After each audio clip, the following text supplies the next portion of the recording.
Hello everyone that's on the Fusion 360 Tech Tuesday and Thursday. We'll get started here in about a minute. Thank you.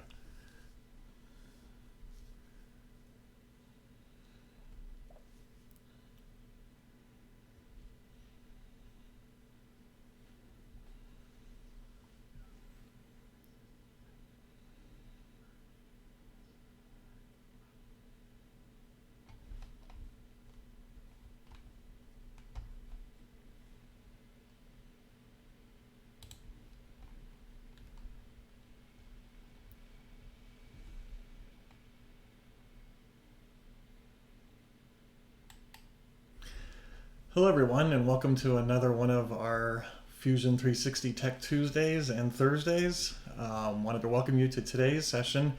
I'm going to be talking about importing other people's data. I get asked this question a lot.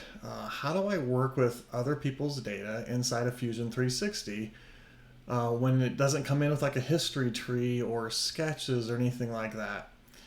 My name is Brad Tallis. I'm from Autodesk. I wanted to welcome you to today's session, and hopefully you'll find something useful from some of the tips and tricks that we're going to be sharing with you today.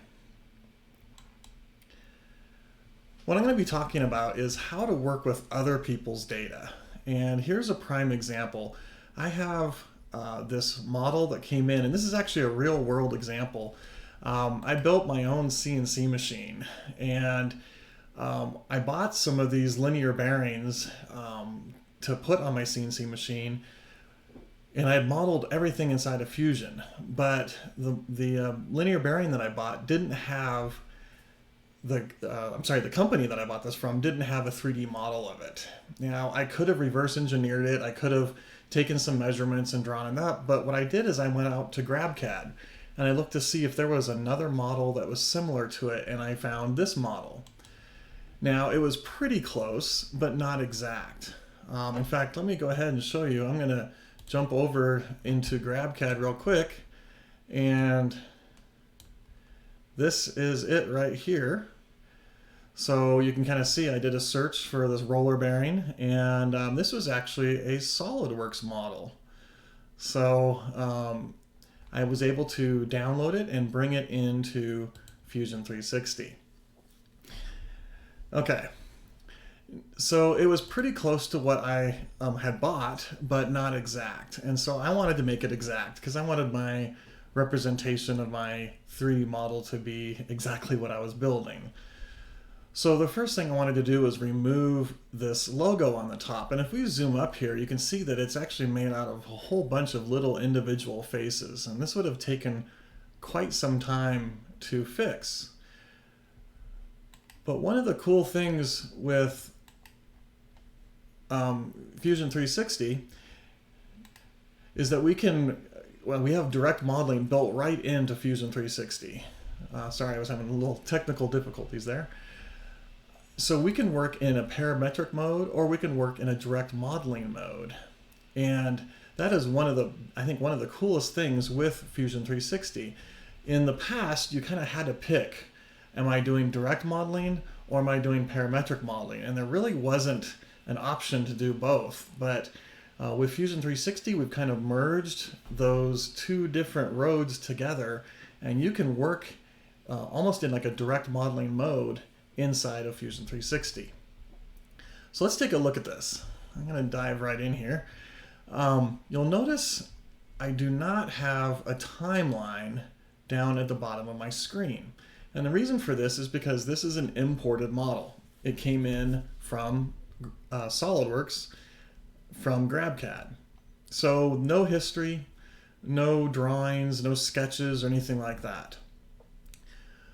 Well, one of the neat things is I can just work on it like it was created inside of Fusion. So for example, I'm just going to draw a box around this logo. And you can see that it selected all of those faces.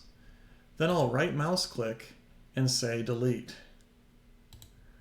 And instantly it removed all of those faces.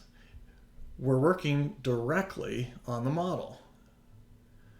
The other thing is the one that I purchased, this grease zerk was actually at the top and not off to the side like so.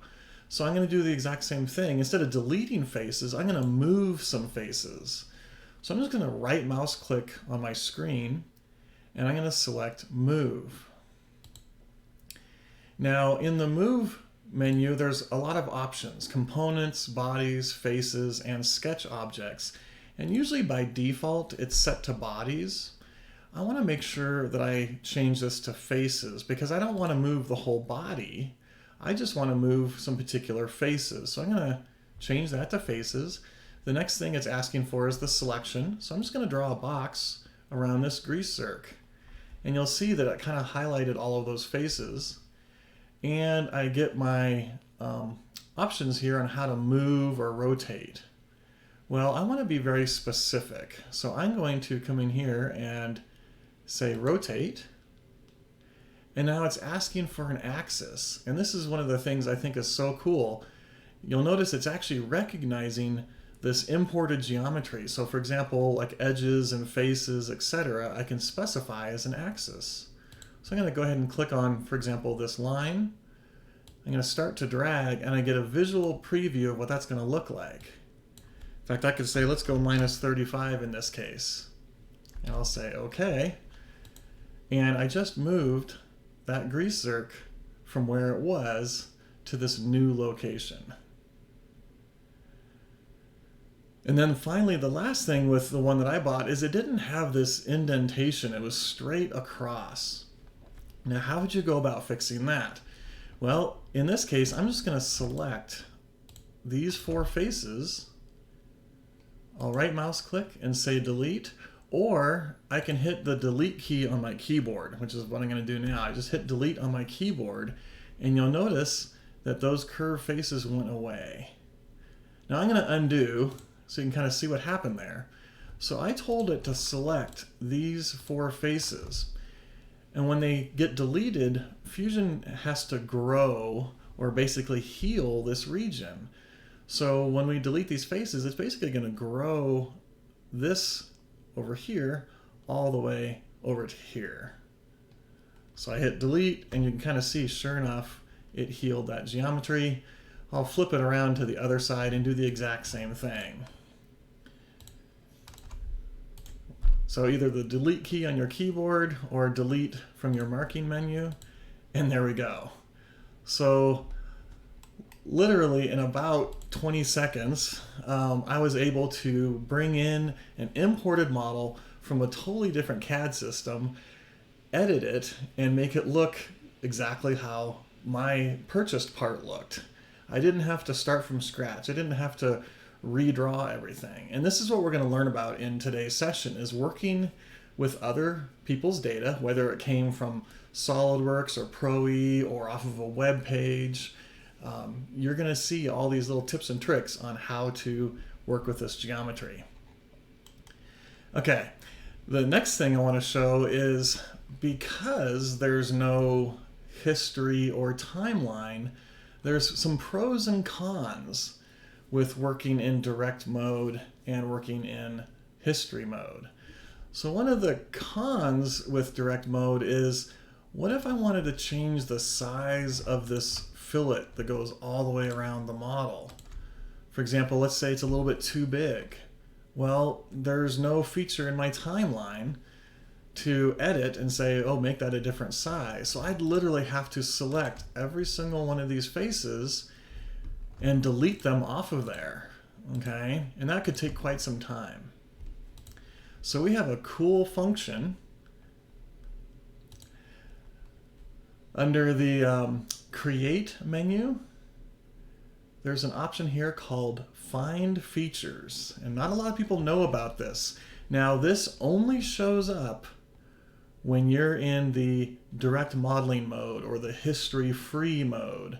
So you'll notice my timeline is not at the bottom, and so I can see this Find Features command. So I'll go ahead and say Find Features. And what this allows you to do, I'll turn off Select All, we can search for fillets, for holes, for chamfers, extrusions, revolves. I'll go ahead and say Select All. It'll even search for mirrors, patterns, etc. Okay? And in this case, I'll just go ahead and say, let's search for everything. I'm just going to draw a box around the whole object and say, okay, and watch. In just a matter of seconds, it analyzes this model and finds what it can that are like features. So for example, you'll see the very first thing it says is chamfer. In fact, if we rotate around, sure enough, we can kind of see some chamfered faces on the bottom. There's some revolves. It kind of recognized this particular area here could have been created with a revolve. Mirror, so it recognized that a slot was a mirror of the other slot, etc., etc. So you can see all these different fillets. I'm just going to kind of keep working my way down here, and we can see, for example, fillet 17 is the 4 corner fillets. However, look at fillet 19. It recognized that fillet that goes all the way around.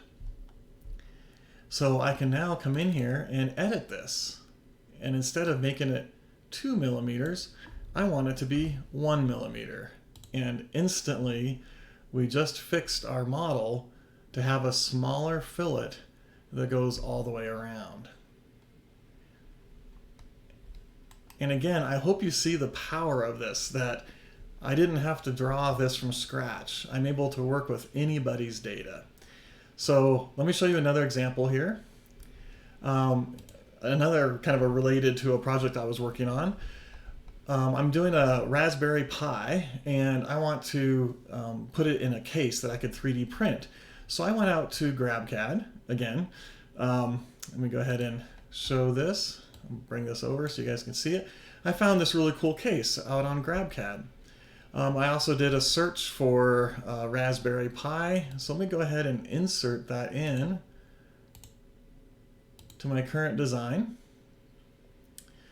So what I have here is I have a bunch of files, and when I downloaded the SolidWorks model off of GrabCAD, I just said upload. In fact, I'll show you the process here in just a moment. But I'm going to go ahead. Here you can see my Raspberry Pi 3, so I'll just say OK. But I just said upload.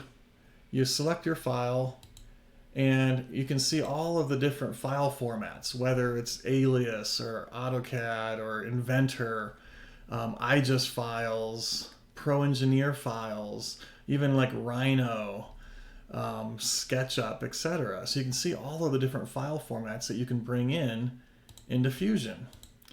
Once you upload those, they show up here, and that's exactly how I got this case, and I got this Raspberry Pi.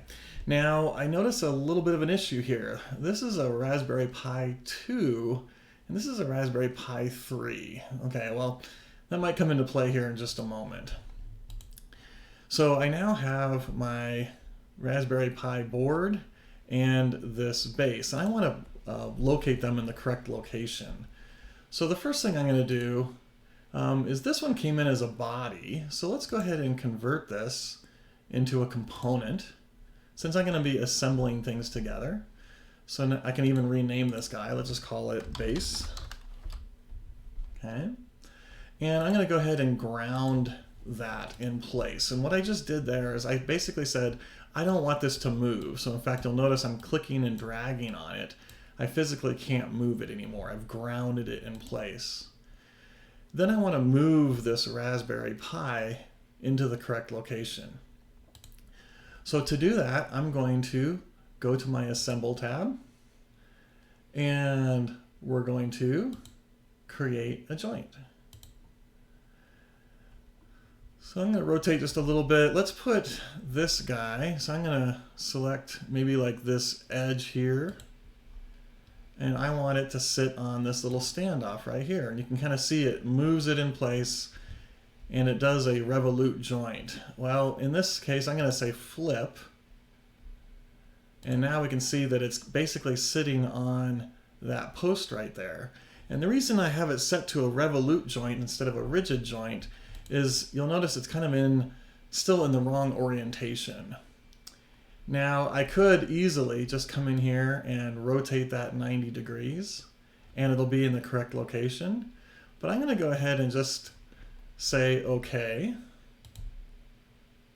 And then I'm going to do the exact same thing. I'm going to say, let's create another joint. I'll zoom up here and grab the bottom edge of that part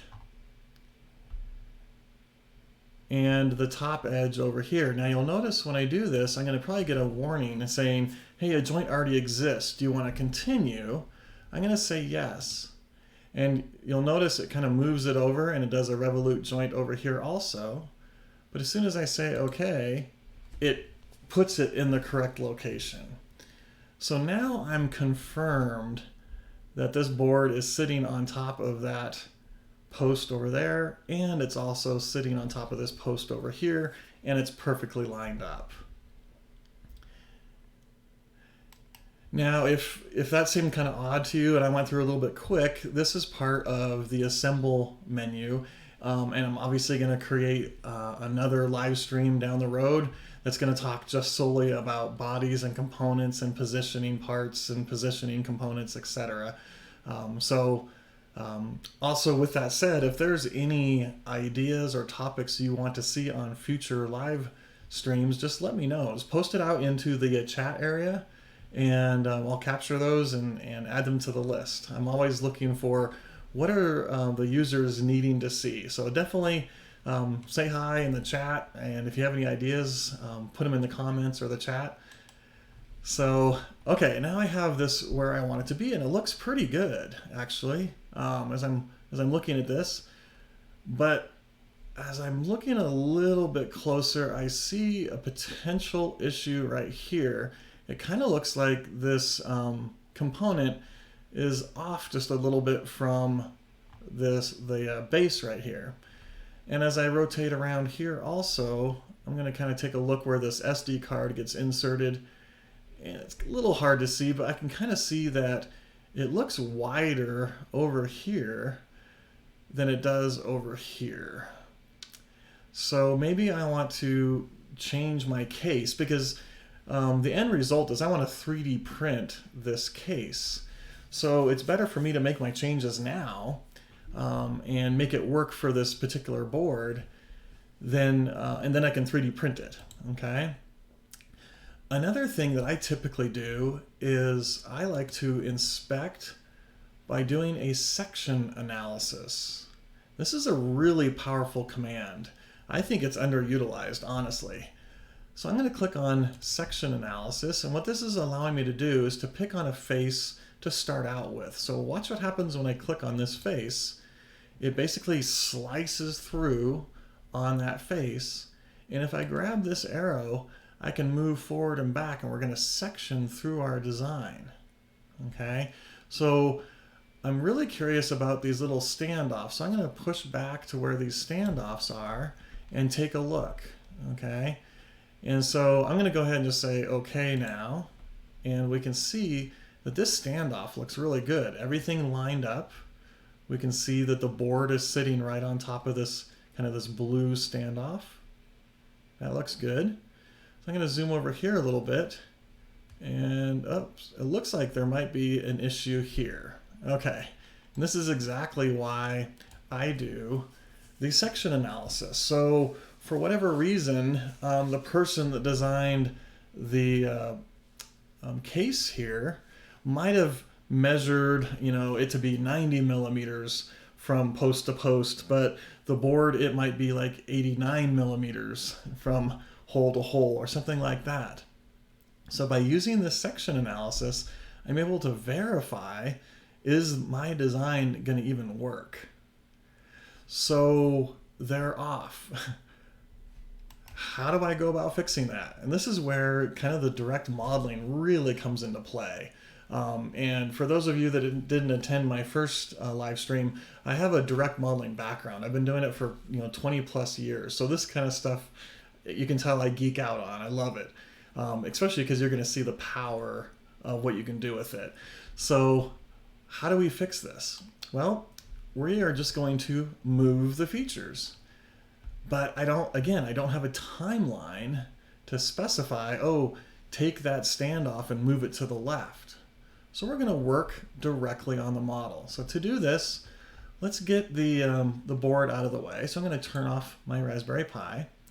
And I might even turn off my analysis right now. That's another tip for you. If you do a section analysis, it records it into this analysis folder right here, and you can have multiple sections. I could section through horizontally, vertically, at some angle. I could have multiple sections, and you can just toggle them on or off by hitting that little light bulb icon. Okay, so I want to move these little standoffs a little bit. So I'm going to kind of look at it sort of from a top view.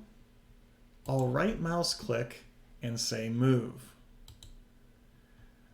Again, I want to make sure that I have faces selected, because right now we don't have any features, anything like that. If I say body, it'll move the whole body, it'll move the whole component. So really the only option right here that makes sense is faces.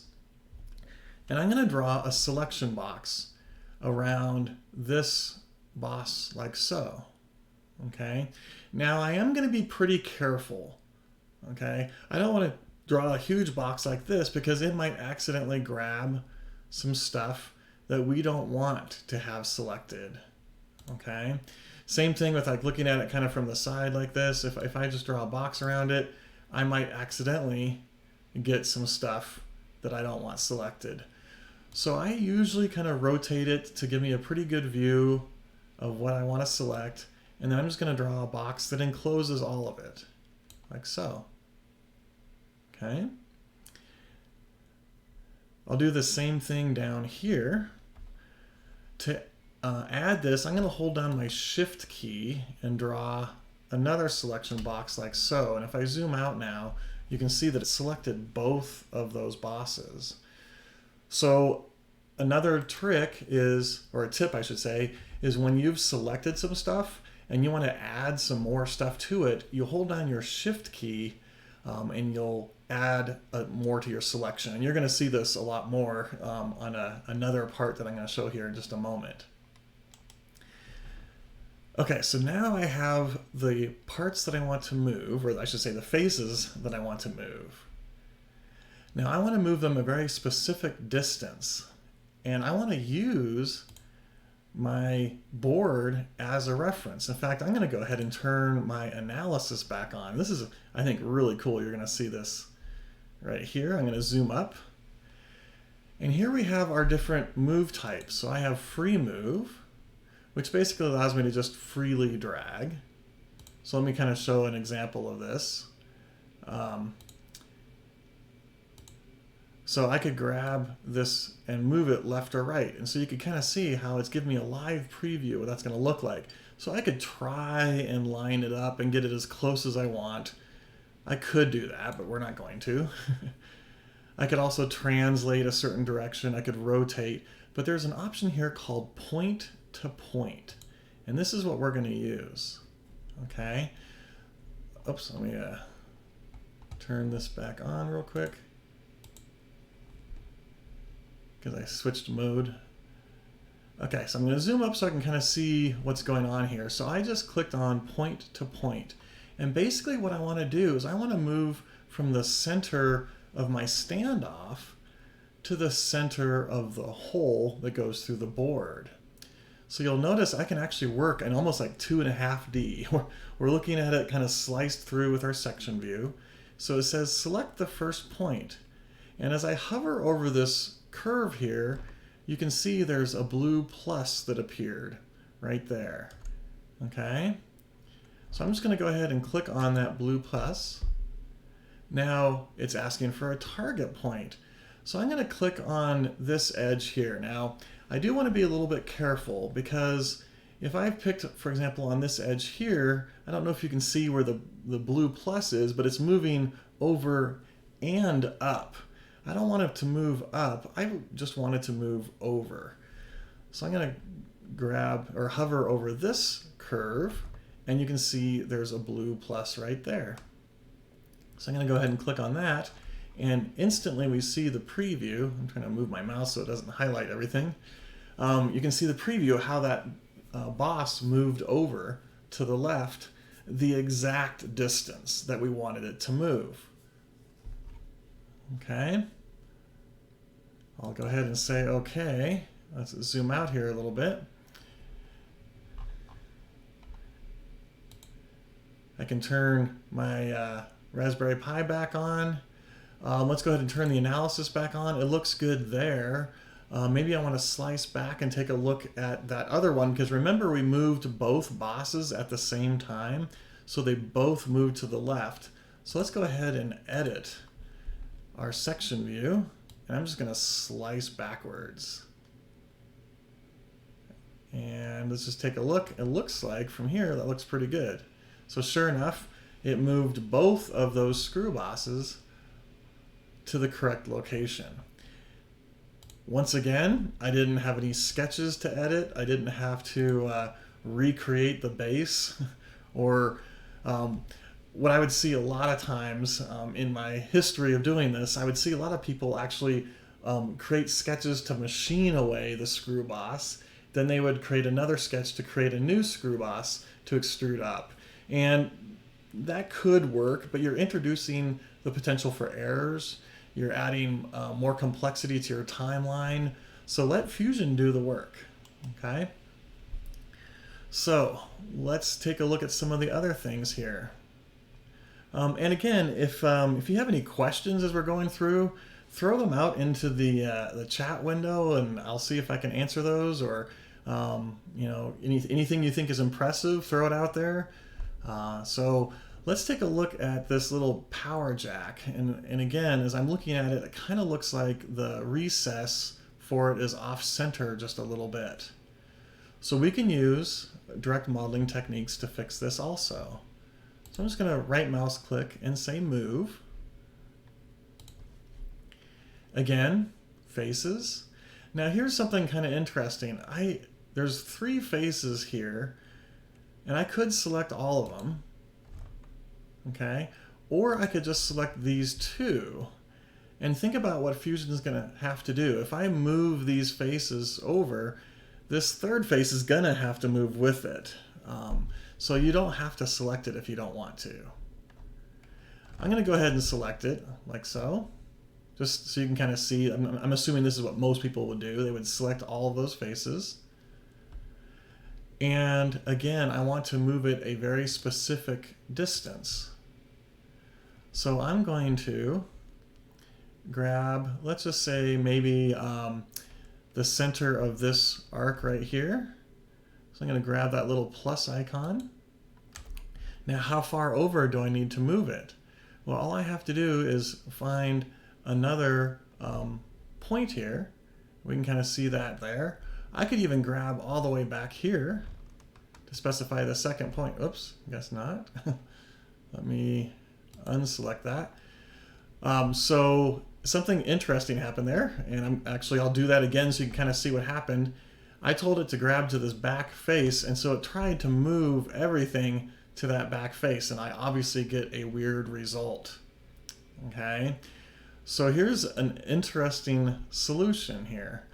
I'm gonna oops, sorry. I already selected my faces, so I'm gonna unselect this face here. I'm gonna grab just these guys, like so, and not select this face. And so you'll see a different result here. So check this out. And I'll explain why here in just a moment. So what's my origin? I'm going to say that point.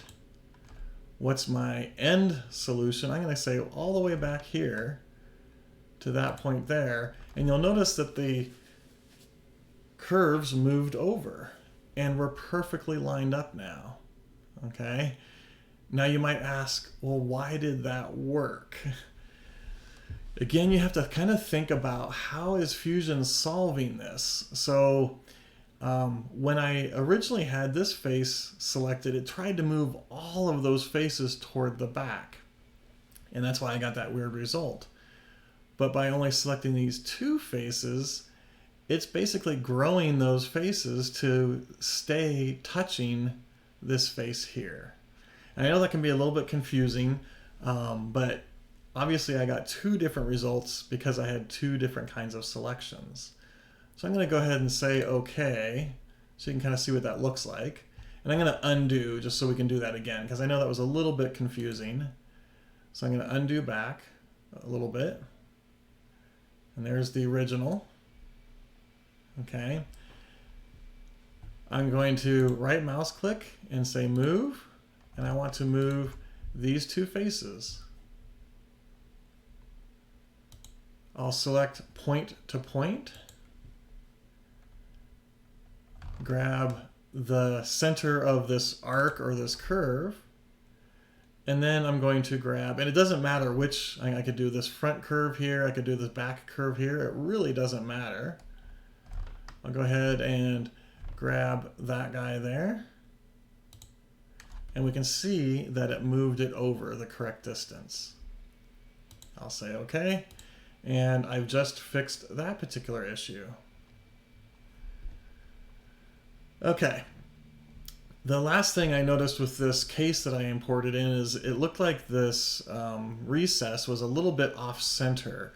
And I know that I'm going to be putting an SD card into the end of this of this Raspberry. So I want to fix where this opening is. Now, I have a couple options here. I could just, press pull on this face and move it to the left. But I want to keep, the symmetry here, and maybe I just want to move the whole thing. Okay, so I'm going to come in and say move. Now I'm going to grab everything. So let's turn off the Raspberry. And I'm just going to kind of look at it from the top and just draw a box around that whole region like so. And so we can see that we grabbed all of those faces. Okay. I'll go ahead and turn this back on. And I have I have a couple options here. I could just do a free move and move it until I get it kind of positioned where I want it to be. So I can just kind of slide this back and forth. And I can kind of see around, around maybe about 0.5 would work, okay? But let's say I want to be very specific. I want to move it so it's exactly centered with the SD card. So that's what we're going to do. Okay, so I'll come in here, I'll say move, draw my selection around there. I'll turn on the Raspberry Pi, and we'll use the point to point. But here's the issue. I don't see like a center right here. I can't find the center of this edge. And I kind of want to line up the center of this with the center of this edge, which here I do see a center. If I hover over this face, I can see, it's hard to see, but there's a center little tick mark right there. So I could say that guy. Well, what's my target point? Well, I could say that guy, but you'll notice that moves the whole thing and it even destroys part of it. So that's not a solution that I can use. I need to know a distance, not a point to point, okay? So let's take a look at this one more time. And if I need to know a distance, I'm going to basically use a sketch. So let's just go ahead and click on this front face and say create a sketch.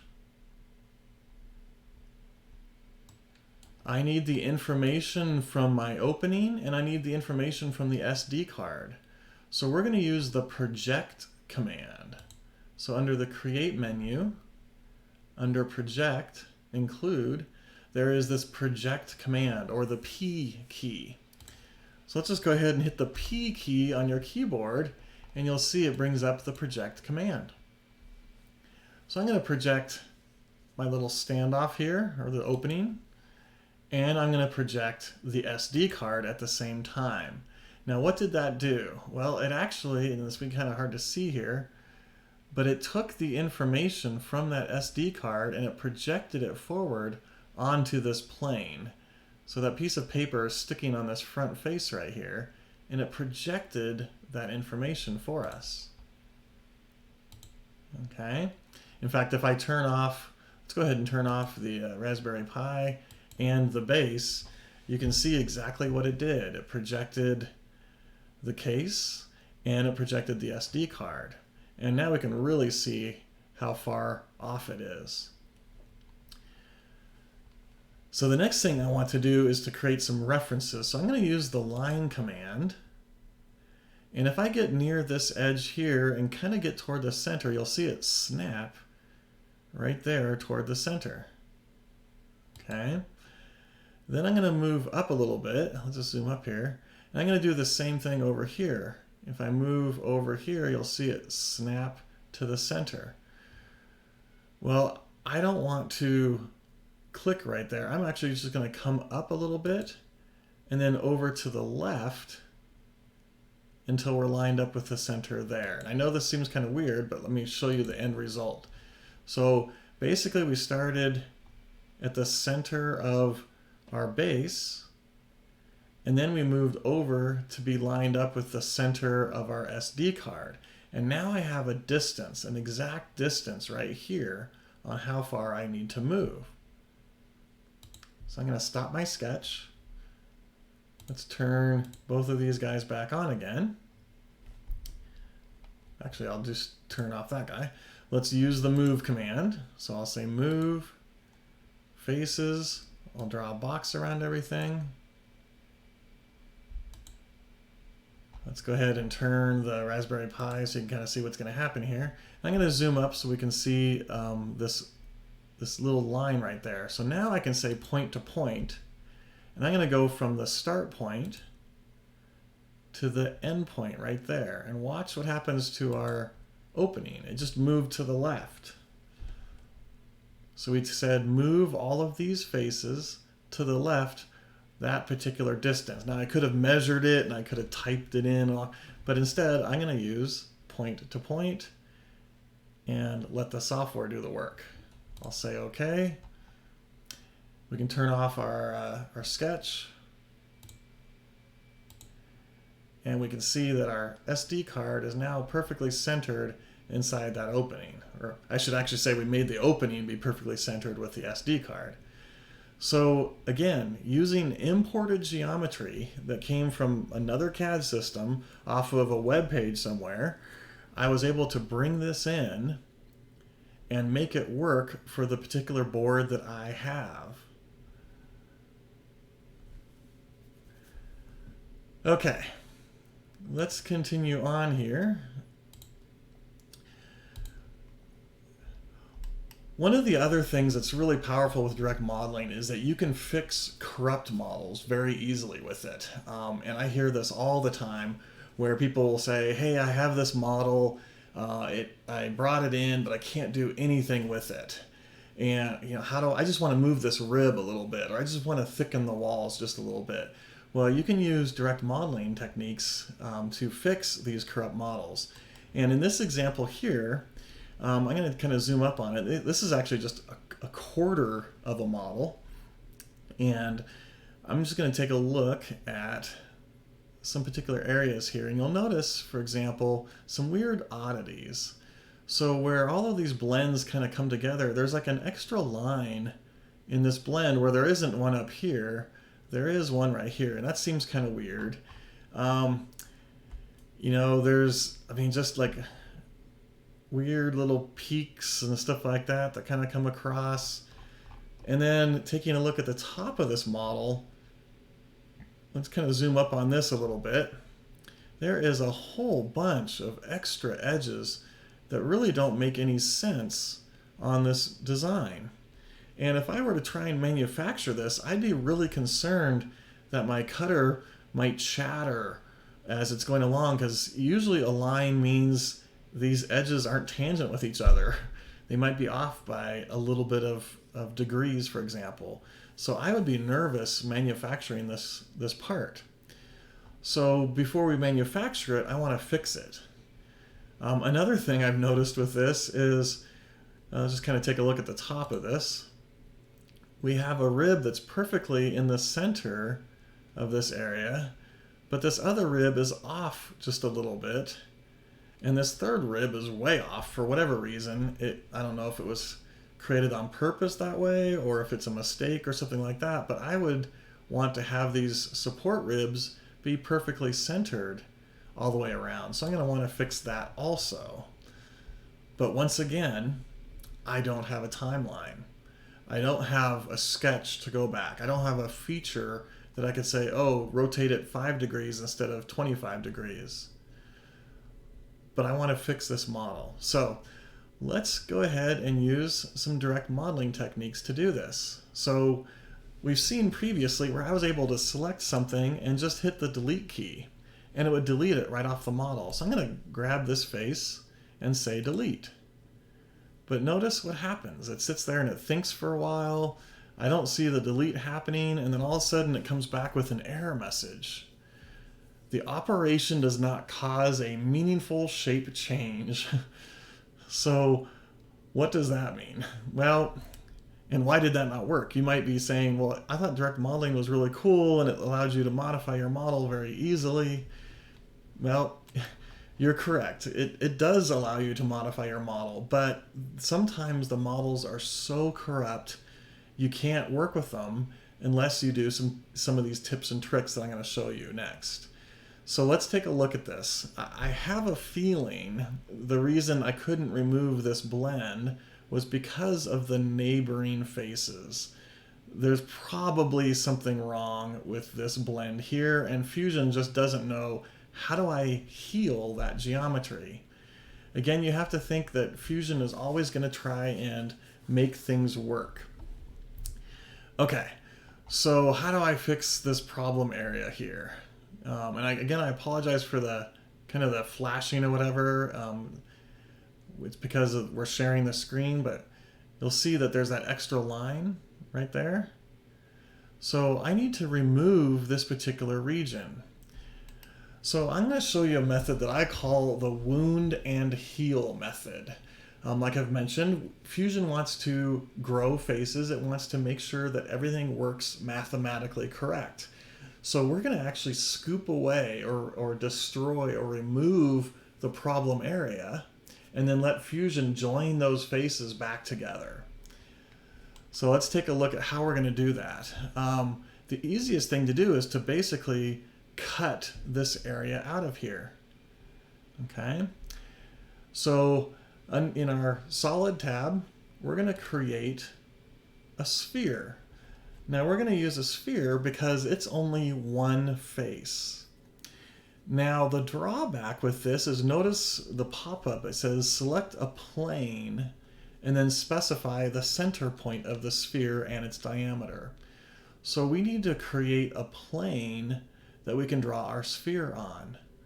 So the first thing we're going to do is go under our construct menu and say plane along a path. I've found this to be the easiest one to use in this case. So I'm going to say plane along a path, and it's going to ask for a path. So I'm just going to go ahead and click, for example, this line right here. And you can see that it created a plane that I can position anywhere on that path. In fact, if I were to select, for example, a curved path, you can see it's going to put a plane on that path, and you can kind of see how it's curved, and I'm able to move that plane along that path anywhere. But in this case, I'm going to put it on this line and drag it all the way to the end. I want it to be as close to the area that we're going to scoop away. And I'll say OK, and we now have a plane that's right at the end of this line right here. So now I have a plane. I should be able to say sphere. I'll click on this plane, and you'll notice it even puts the 0, 0 point right at the end of that line. So I think that's kind of handy. I'm just going to go ahead and click there, and I'm going to move my mouse so we don't get the flashing going on too much, but you can kind of see the red area is being cut away. I'm going to go ahead and drag this to be a little bit larger. And I want to remove, I'm going to zoom up here so you can kind of see what's going on. we want to remove all of these little problematic faces. So you can kind of see there's one here, there's another one here, etc. So I want to make this scoop be large enough to encompass all of those problematic areas. So for example here, I didn't quite go far enough. There's a little tiny sliver still down here. So I want to make sure I go large enough to get all of those areas. Now I don't want to go too crazy because then I might start blowing through my part, right, and destroying areas that I don't want destroyed. So I'm just going to go far enough, okay? So there, I can still see some little slivers. So let's just go maybe something like this and say okay. And you'll notice it's going to cut that out of there. So I say cut, and if I zoom out, you can kind of see what's going on there. We just removed that whole area, and we got rid of that weird blend that was in there. And now notice this blend no longer touches this blend over here, and it no longer touches this blend over here. And that's kind of the key thing. We want nice, smooth, non-problematic areas, okay? Now, I also, because I want to remove this blend here, it has some neighboring blends that could potentially be causing issues also. So I'm going to do the exact same thing on this side, and that way this blend isn't touching any neighbors. So exact same thing, I'm going to just say plane along a path. I'll click on that edge and drag it to the left. We'll go ahead and create a sphere on this plane, and I'll make it big enough that it encompasses all of those problematic areas. So you can kind of see how this one's no longer touching, this one's no longer touching, and this one's no longer touching. So I'll go ahead and say okay. And now this blend is no longer touching any of the other blends. And that's kind of the key thing we want right now. We don't want these touching some of these other problematic blends. In fact, let me go ahead and select all three of these weird faces in here, right mouse click and say delete. And notice instantly that worked. So where previously I tried to delete that, it wouldn't work. By putting those two spheres, I was able to create those boundaries, select all those faces and say delete, and Fusion had to heal. It had to bring the vertical face down, and it had to bring this horizontal face in. But now you might be saying, well, what about these ugly holes you have in your part? Well, I'm going to go ahead and select on that, say delete, and watch what happens. Fusion has to grow those faces to heal that geometry. So we removed that problematic area, and Fusion healed it back together. I'll do the same thing over here. I'll select on it and say delete. And again, kind of notice what happened here. Fusion had to grow this face, and this blend is larger than that blend, so you can kind of see it grew it to the next boundary. Now if I'm going to zoom up here, let's take a look at this. Can I go ahead and recreate the fillet now? So I'm going to grab that edge, say fillet, let's just start to drag, and you'll see it's now creating that fillet where it doesn't have that weird face in it, that extra edge in it anymore. And again, it's kind of hard to see because the edges aren't showing up, but it's now creating a correct looking fillet. So we were able to fix, I'm going to go ahead and cancel, we were able to fix that particular area using the wound and heal method. Okay, let's take a look at the top of this model. Again, I mentioned there's a lot of issues on here. The ribs are in the wrong place. There's all these extra edges and faces that don't make any sense. Not sure why they're there. Not even sure how this part was created. So we want to fix this. Now the issue is Fusion is mathematical. It wants to calculate everything and make everything turn out perfect. So you can kind of see, I'm going to zoom up here, this blend up here touches this face, which touches this face, which touches this face, which touches this face, etc., etc. So if there's something wrong way over here, it could potentially cause something way over here to fail for a simple delete, for example. So how do we fix that? Well, I want to make it so this isn't going to flow all the way across the whole model. So I want to just work on this particular section right here. And kind of like the wound and heal method, we're going to cut or basically amputate this whole area off of the model. And I found the easiest way to do that is to use the split body. Okay, so I'm going to create, let's just do a quick rectangle. Our sketch. Let's just maybe do the side face here. I'll do the rectangle command and let's just draw a rectangle that kind of encompasses this whole area. So I'm just going to do something like that and includes a little bit of this bottom part here. And we'll say split body. What's the body to split? I'll go ahead and select that guy. What's the splitting tool? I'll say that guy there, and watch what happens. If I expand this open, you'll see right now I only have one body, but as soon as I say OK, we now have two separate bodies. And I can turn that other guy off. So now looking at this face here touches this face, which touches this face, and then it stops right there. It can't go any further. So the chances of something being wrong up here is significantly less than when it was touching the whole body. Okay, hopefully this is all making sense for you and you're learning some tips and tricks with this.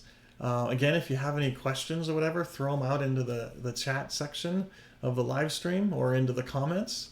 Let's just continue on with this model and see how can we fix this to make it more manufacturable. Okay, so I obviously want to remove, let's start with these ribs that don't make sense. This one looks good, but this one over here doesn't quite line up. Okay, now I could maybe just rotate or move these around, but I'm going to just physically delete them off of the model. So I'm going to say delete.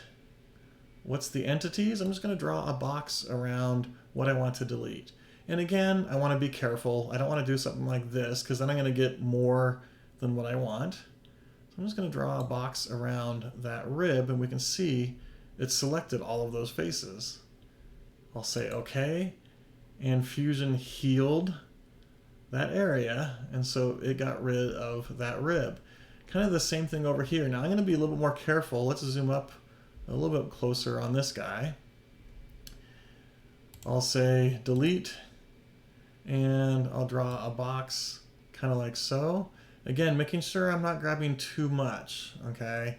If I wasn't as careful, like if I just drew a box like this, you're going to see I'm going to get faces that I don't want. I could unselect them, but I'm just going to be a little bit more careful in my selection window. Something like this. I get everything that I want. I'll say OK, and we've just removed the two problematic ribs. Okay, now there's this other rib over here. Now the rib looks okay, but the blends that go around it, again, have some extra edges that don't make sense. So I want to remove the blends around there. So I'll say delete. I'll just draw a box around this whole area here, but you'll notice that it selected the rib also. Well, here's a neat little trick. I can just come in and unselect those three faces. So I'm just going to unselect those, and now I have 11 faces selected. So instead of having to pick them manually, let me start over so I can show you. Instead of having to pick them manually, I was able to use my selection tool to select the whole thing. So for example, if I said delete, I could come in here and grab all of these, but then I'd have to, for example, zoom up, make sure I'm grabbing all the ones that I want. I'd have to rotate around, etc., etc., and that could take quite some time. Or I could just draw a box around the whole thing and unselect the 3 faces that I want to keep. So I'm just going to go ahead and click those 3 faces, and now I have all of those blends. So that's another tip I hope you find useful. I'll say OK, and once again, Fusion heals that geometry. It got rid of those weird blends around the rib. Okay, so maybe the next thing I want to do is remove the blend around the top. And again, there's a ton of little tiny faces here. I'd have to zoom way up, make sure I'm grabbing all of them. I hope I don't make a mistake and oops, unselect something, right? So let's use that exact same method I just showed you. Let's kind of look at it from the side. I'll say delete. Let's just draw a box around kind of the majority of the top. Again, I don't want to go crazy. I'm just going to go up here like so. And it says 43 selected. So now you can see that it actually selected all of those fillets all the way around. But it also selected this top face, which I don't obviously want to delete. So I'm just going to go ahead and click on it, and it's unselected it. Now we have 42. So very fast way to select all of those problematic faces. Okay, I'm going to hit the OK button, and it should magically delete these fillets. But you'll notice it's thought for a while. I get an error message that says the operation failed. And you might say, well, why did that not work? Isn't direct modeling really cool and it works every single time? Unfortunately, no. And the reason this probably didn't work, my guess is because, again, of the neighboring faces. So these fillets are touching this face here. This face here is touching these faces here. And why is this blend broken into 3 patches instead of a nice smooth blend? So my guess is it's probably something down here that's causing the problem. So how do we solve this? Well, the easiest way is to remove all of the blends at once. So let's go ahead and do that. I'm going to say delete. I'll do the exact same thing I just did. I'll draw a box around the top. I'll unselect this top edge. But now I want to grab these kind of vertical regions with these weird patches. So I'm going to kind of look at it from the top.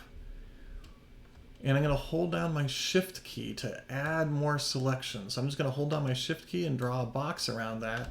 And we can see that we've added from 42 to 46. We've added that region there. So I'm just going to kind of walk around and do all of these kind of vertical corners. So I'm just going to draw a box around all of these, just kind of like so. It's pretty quick.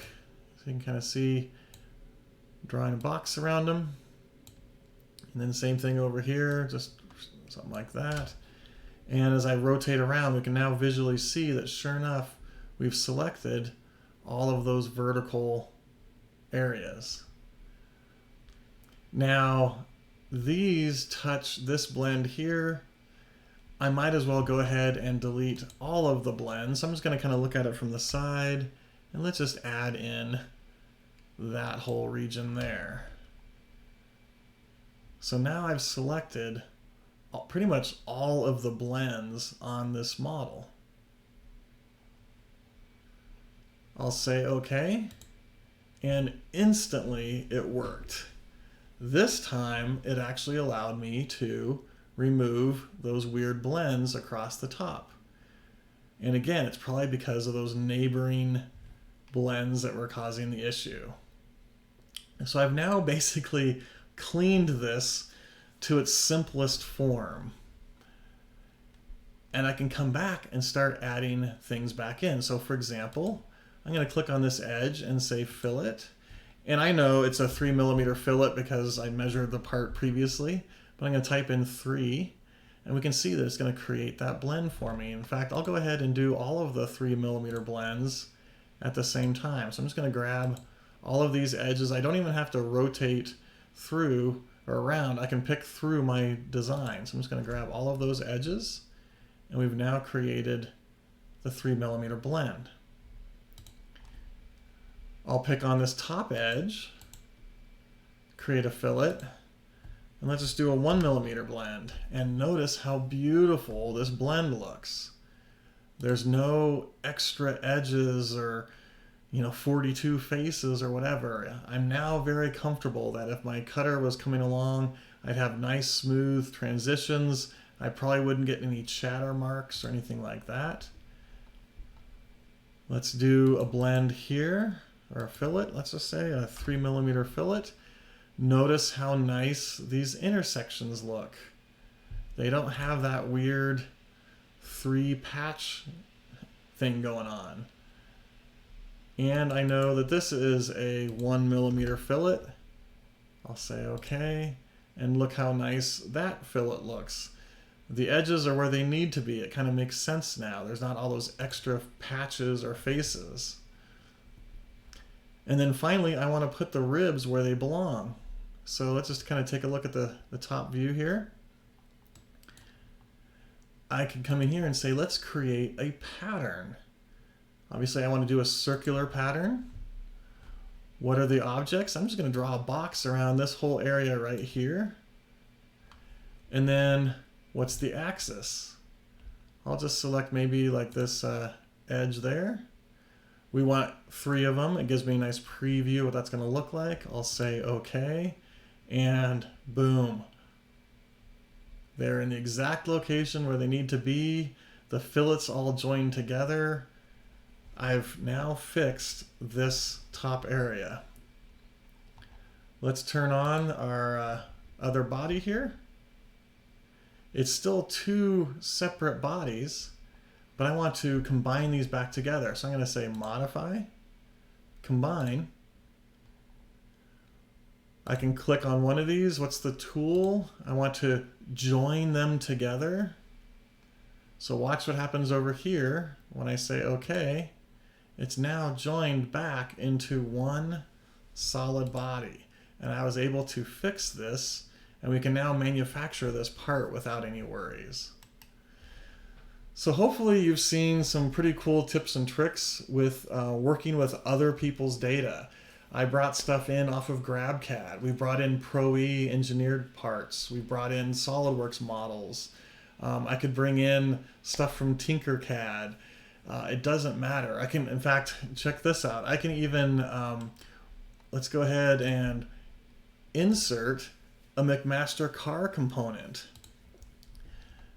So I'm just going to say, I want to insert, let's just maybe do like a toggle clamp or something like that. So I'm going to do a search for toggle clamps. And there we go. I'll go ahead and do this guy here. And I'm just going to pick one of these. It doesn't matter randomly. I'll pick one of these. If I scroll down, we can see like a drawing, a 3D representation. I could bring it in as a SolidWorks model. I could bring it in as a step file. It doesn't really matter. I'm just going to say step in this case, just to be different. And when I hit save, it's actually going to bring it right into my design, into my session. It takes a couple moments to do that, but you'll see it'll come in, and we'll be able to work with it just like it was created inside of Fusion. So there we go. I could come in here and say, you know what, I want to lengthen this little tab right here. So I'm just going to drag that over to the right, and you can see that I can actually lengthen the tabs, just like it was created inside of Fusion. Or I could move all of these faces. So I could come in and say move. What faces do I want to move? I'm going to move these guys, for example. And let's just drag them to the right a little bit. And you can see I can keep those holes exactly where they were supposed to be. So I could use press pull, I could use move, it doesn't really matter. Okay, So that's what I had for today's live stream. I hope you found it beneficial. Again, please subscribe and like if you liked it. I'm going to be doing these every Tuesdays and Thursdays. I probably won't do one this next upcoming Tuesday since it's Christmas, but I will do one on Thursday, and from then on, if you have any ideas of what you want to see, what you want covered, put them in the comments, and I will take a look at those. And again, I hope you found this useful, and have a wonderful rest of your day. Thank you.